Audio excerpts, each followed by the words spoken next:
Hello बच्चों, क्या आप कन्यादान कविता का सार के बारे में जानते हैं? नहीं जानते हैं तो बच्चों मैं समझा रहा हूँ, मात्र 5 मिनट में आपको समझ में आ जाएगा। कन्यादान कविता में इसमें एक माँ अपनी बेटी का कन्यादान करते हैं। इसमें कन्यादान कब होता है? जब शादी के समय जब फेरे होते हैं ना, जब माँ वर पक्ष में यानी वर के हाथ में अपनी बेटी का हाथ ऐसे सौंपती है तो उसे कन्यादान कहा जाता है। यानी कि कन्या का दान, यानी कन्या का वो दान करिए। उस समय एक माँ का जो दुख है उसमें किसी कल्पना की आवश्यकता नहीं, किसी प्रत्यक्ष किसी प्रमाण की आवश्यकता नहीं है। ठीक है, वह एक माँ ही एक दूसरी माँ का दर्द को पहचान सकती है। तो इसमें लेखक को बहुत, ऋतुराज जी को बहुत अच्छी गहरी जानकारी थी, तो उन्होंने यह कविता हमारे सामने लिखा है। और इसमें दोस्तों बेटी को माँ की अंतिम पूंजी भी कहा है। जिस प्रकार से जब से बेटी का जन्म होता है, यानी जब से बेटी का जन्म हो गया, जब से लेकर शादी या कन्यादान करते वक्त तक उसे कितने अच्छे अच्छे गुणों के साथ उसे पालती है। तो जिस दिन उसे कन्यादान करता है, कन्यादान का मतलब क्या होता है?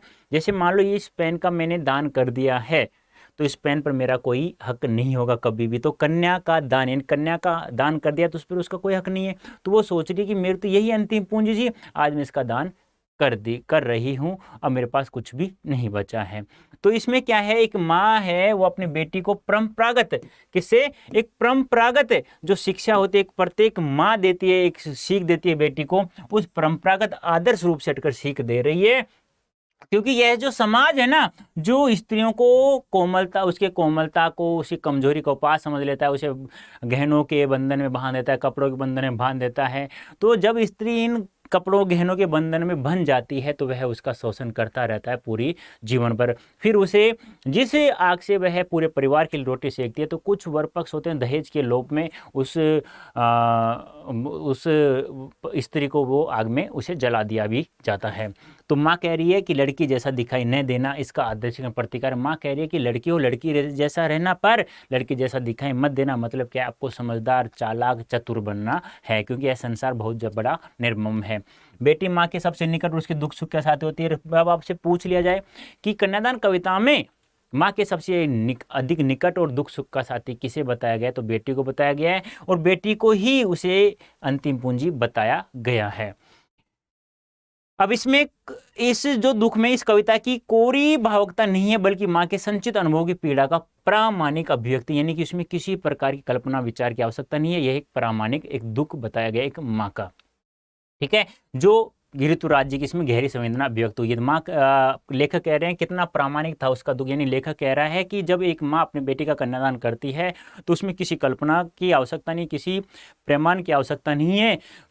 वह दुख था एक वास्तविक दुख था। ठीक है, फिर माँ, लेखक कह रहा है माँ के रूप में कि कह रहा है कि बेटी अभी उसकी समझदार नहीं थी, लेकिन फिर भी उसे किसी कारणवश परिस्थिति के अनुसार उसकी शादी करनी पड़ी, क्योंकि उसकी भोली सरल थी, बिल्कुल सरल थी। उसे केवल दुख सुख के बारे में ही पता चलता था, लेकिन दुख के बारे में उसे बाँचना नहीं आता। मतलब कहने का तात्पर्य क्या है कि उसे कोई दुख है वह अपनी माँ को बता भी नहीं सकती थी, क्योंकि वो एक छोटी बालिका थी। जिस प्रकार से धुंधले प्रकाश सभी शब्द स्पष्ट रूप से दिखाई नहीं देते, इस प्रकार की उच्च प्राथमिक कक्षा तक की बालिका होगी जिसकी शादी जबरदस्ती करनी पड़ रही है या परिस्थिति के अनुसार करनी पड़ रही है, कि प्रत्येक कविता के शब्दों को वह अच्छे से नहीं समझ पा रही, अर्थात वह शादी करने, यानी कि शादी की उम्र उसकी अभी तक नहीं हुई है।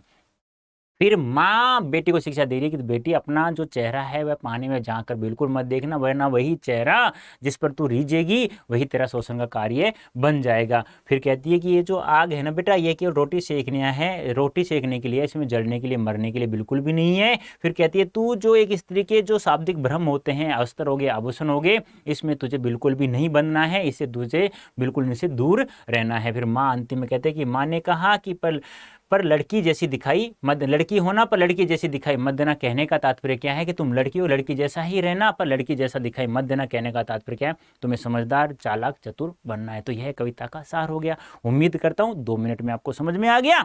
तो अभी के लिए इतना ही, धन्यवाद, थैंक यू सो मच।